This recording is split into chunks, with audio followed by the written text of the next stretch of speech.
যে সমস্ত মহিলারা অন্নপূর্ণা যোজনার জন্য আবেদন করেছেন কিন্তু টাকা অ্যাকাউন্টে এখনো পর্যন্ত পাননি, আপনাদের সবার জন্য খুবই গুরুত্বপূর্ণ একটি আপডেট। আজকের এই ভিডিওটির মাধ্যমে যে আপডেটটা বলবো, এই আপডেট অনুযায়ী কাজটা করলে আপনার ব্যাংক অ্যাকাউন্টে 7 দিনের মধ্যে টাকাটা ঢুকে যাবে। কারণ বর্তমানে বিডিও অফিস থেকে নতুন একটা ফর্ম দেওয়া হয়েছে, 1 পৃষ্ঠার ফর্ম। যে ফর্মটা ফিল আপ করে আপনাকে জমা করতে হবে বিডিও অফিসে, তার সঙ্গে কিছু ডকুমেন্টস অ্যাটাচ করতে হবে।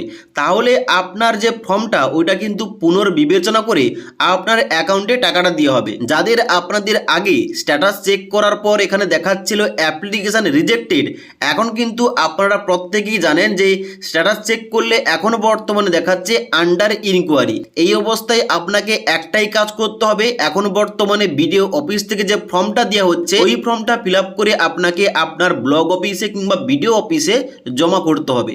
এবার ওই যে ফর্মটা, ওই ফর্মটা কিভাবে পাবেন? ওই ফর্মটা অবশ্যই আপনার ব্লক অফিস কিংবা বিডিও অফিস থেকে পেয়ে যাবেন। এই ফর্মটা আপনাকে ফিল আপ করে জমা করতে হবে। তো অন স্ক্রিন দেখতে পাচ্ছেন আমি কিন্তু আমার ব্লক অফিসের একটা ফর্ম ওপেন করে রেখেছি। এই ফর্মটা আপনাকে ফিল আপ করতে হবে।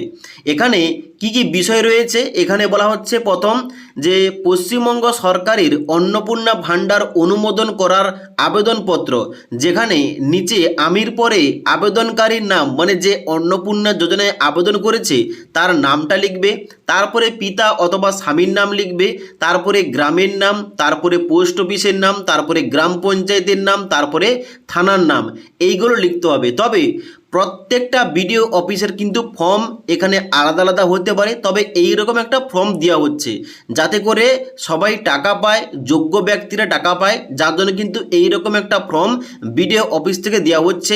অনেক বিডিও অফিসে কিন্তু ফর্মটা দেখলাম যে ইংলিশে ফর্ম এবং বেনিফিশিয়ারি আইডি এবং তার সঙ্গে সঙ্গে অন্যান্য অপশানগুলো রয়েছে। তবে এইরকম একটা ফর্ম দেওয়া হবে যেখানে নাম লিখতে হবে, স্বামী কিংবা পিতার নাম লিখতে হবে, গ্রাম পঞ্চায়েতের নাম, ঠিকানা, বেনিফিশিয়ারি আইডি অর্থাৎ অ্যাপ্লিকেশান আইডি লিখতে হবে এবং এই রকম কিন্তু একটা ফর্ম দেওয়া হবে। এবার এই ফর্মের নিচের দিকে আসার পর এখানে একটা দেওয়া রয়েছে অপশান যে আবেদন করার নাম্বার, মানে অনলাইন যে আপনি আবেদন করেছেন তার জন্য কিন্তু একটা নাম্বার পেয়েছেন। ওই যে রিসিপ্ট কপিটা, ওই রিসিপ্ট কপিতে যে নাম্বারটা দিয়ে থাকবে ওই নাম্বারটা এখানটায় লিখে দেবেন এবং নিচেই ডেট এবং প্লেস কিন্তু লিখে দেবেন যে ডেটে আপনি ফর্মটা জমা করছেন। এবার যেহেতু আজকের সোমবার, আগামীকাল অফিস খুলবে, মানে আগামীকাল যে মঙ্গলবার অফিসগুলো খুলবে, মানে আজকে যেহেতু সরকারি ছুটি, আগামীকাল অফিস খুললে আপনাকে এই ফর্মটা জমা করতে হবে। এবার এই ফর্মটা জমা করলে এই যে নিচের যে কপিটা মানে রিসিপ্ট কপি, এইটা কিন্তু আপনাকে কেটে অবশ্যই দেওয়া হবে রিসিপ্ট হিসাবে এবং এটা কিন্তু আপনাকে গুছিয়ে রাখতে হবে।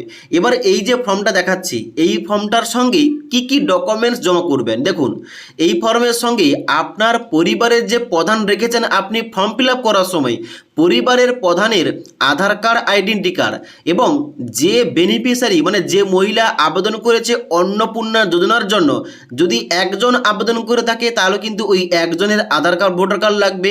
যদি দুইজন মানে শাশুড়ি এবং বৌমা আবেদন করে থাকে তাহলে কিন্তু দুজনের আধার কার্ড এবং ভোটার আইডি কার্ড লাগবে এবং যে যার ডকুমেন্টসের নিচে সে কিন্তু নিজে স্বাক্ষর করবে এবং অবশ্যই যে রিসিপ্ট কপিটা পেয়েছেন মানে যেখানটায় অ্যাপ্লিকেশান নাম্বারটা লেখা রয়েছে, মানে প্রথম যে রিসিপ্ট কপিটা যেখানে হেড অফ ফ্যামিলির নাম, কবে আবেদন করেছেন এবং অ্যাপ্লিকেশান আইডি, ওই শুধুমাত্র রিসিপ্ট কপিটা আপনি কিন্তু এই ফর্মের সঙ্গে অ্যাটাচ করবেন এবং ওই রিসিপ্ট কপির নিচে অবশ্যই যে মোবাইল নাম্বারটা দিয়ে অনলাইন আবেদন করেছেন ওই মোবাইল নাম্বারটাও লিখে দেবেন।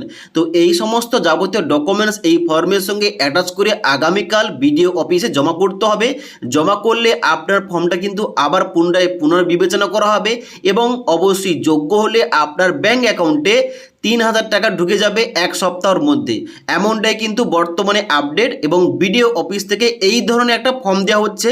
এবার আমি যে ফর্মটা দেখাচ্ছি এই ফর্মটা সব বিডিও অফিস থেকে পাবেন না, আমাদের বিডিও অফিস থেকে এইরকম একটা ফর্ম দেওয়া হয়েছে। আপনার বিডিও অফিসে যে ফর্মটা ওইটা কিন্তু একটু অন্যরকম হতে পারে, তবে এইরকম একটা ফর্ম দেওয়া হচ্ছে। এবার এই সম্বন্ধে আপনাদের কি মতামত কিংবা আপনাদের বিডিও অফিস থেকে কি ফর্ম দেওয়া হয়েছে কিংবা ফর্ম দেওয়া হয়নি নাকি, এখানে কিন্তু অবশ্যই নিচে কমেন্ট করে জানাবেন। তাছাড়া আজকের এই ভিডিওটির আপডেট ভালো লেগে থাকলে একটি লাইক করে দেবেন এবং বন্ধুদের অবশ্যই ভিডিওটি শেয়ার করে দেবেন।